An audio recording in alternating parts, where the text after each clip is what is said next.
მოგესალმებით. ბათუმი ყოველთვის იყო ევროპული ქალაქი. და ბათუმელები ყოველთვის იყვნენ ევროპელები და ჩვენ ყოველთვის ვცდილობდით, რომ ჩვენი ქვეყნის სადარაჯოზე ყოფილიყავით. ამ ქვეყანაში ბევრი რამ მოხდა საერთოდ ისტორიულად, მაგრამ განსაკუთრებით უახლოს ისტორიაში თუ შევეხებით, უახლოს ისტორიაში იყო ვარდების რევოლუცია და შემდგომ ეხლა სულ რამოდენიმე დღეში იქნება უკვე აჭარის რევოლუცია.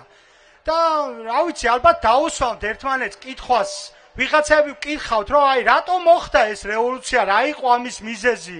მართლა ვინმეს ხო არ გონია, რომ ვიღაცას მარტო შიოდა და იმიტომ მოახდინა რევოლუცია?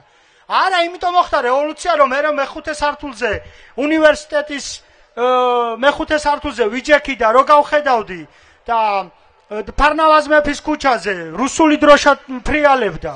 აი იმიტომ მოხდა რევოლუცია, რომ ეს რუსული დროშა არ გვინდოდა ახალგაზრდებს და ის არ გვინდოდა, რაც ყველაზე მნიშვნელოვანია და ყველაზე მტკივნეულია თითეული ადამიანისთვის. კაცო, ხო რაღაცა სხვაგან ხო არ ცხოვრობთ, არა?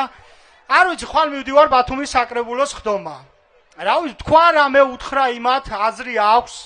რავი, მითხარი თქვენს, რა ვიცი, ვკითხო რამე, რავი, უთხრა რამე, წეღან რაღაც ფოტოები დადენ, ყველა თბილისში არიან და რავი, ვის უპირისპირდებიან, ბიჭო, მათი ბიძაშვილები, მამიდაშვილის შვილები, რა ვიცი, ბავშვები იქ დგანან მეორე მხარეს და ესენი გამოვიდნენ კიდევ და რაღაცა ძველი ჩამყაყებული რაღაც სახეებით ზიან იქ და ვის წესავენ რაღაც ბიძინას ზებრებს და რაღაც უაზრობებს და ხანდახან იტყვიან რომ არ გვინდა ეგ რევოლუცია, მაგრამ გვინდა ეგ რევოლუცია რა, ტვინებშიც გვინდა რევოლუცია და ზოგადად ყველაფერში გვინდა რევოლუცია. და გადავაბრუნოთ უნდა რა ეგენი რა. გადავაბრუნოთ უნდა, იმიტომ რომ არ შეიძლება ძმაო შენ მოხვიდე ჩემთან და ნიაზა დიასამიძეზე იძახო რომ ნაცია და რა ვიცი ეთერ თურაძეზე გამოხვიდე და იძახო რომ თურმე რაღაცა საშინელებას ჩადიან და თურმე ვიღაცებზე რაღაცა იძახო რა. რუსული იდიოტიზმია და რა ვიცი ყველა ნაცები ვართ მე მგონი და დავაი მივაწვეთ ბოლომდე რა.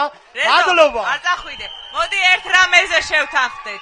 ერთ რამეზე შევთანხმდეთ, რომ რევოლუცია მოვაწყოთ ოქტომბერში. რევოლუციას შეგვიძლია მოვაწყოთ რევოლუციას ხალხი მოაწყობს და რევოლუციას მოაწყობს მაშინ, როცა მისი ოჯახის საფრთხეს, მისი ქვეყნის საფრთხეს იგრძნობს.